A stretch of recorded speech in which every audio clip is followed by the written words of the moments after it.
Hello mga ka-garden. So, subukan naman natin ngayon magtanim ng mani. So, nabili ko kasi sa online na mani. Meron ko nakitang may mga ugat. So, tinry ko siyang itanim. So, nilagay ko muna sa lupa dito sa lalagyan. Tapos, heto na siya. 5 days after kong ipunla. Alam niyo naman yung trust issues natin. So, ayan na siya.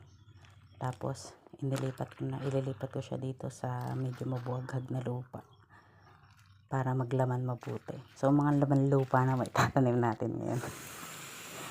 So, ito na siya pagka-transplant ko. Siyempre, kailangan diligan para mabuhay. So, may mga hindi pa natubo pero inilagay ko pa din yan. Baka sakali.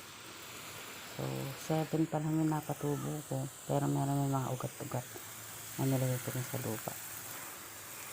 Ayan. Tapos, ito na siya. 10 days after kong i-transplant. Ayan, may mga dinurog na itlog na tinry kong ilagay. At pagkatapos, tumubo din yung iba. So, total is 10 yung napatubo ko. Tapos, ito naman yung tanim ko na munggo.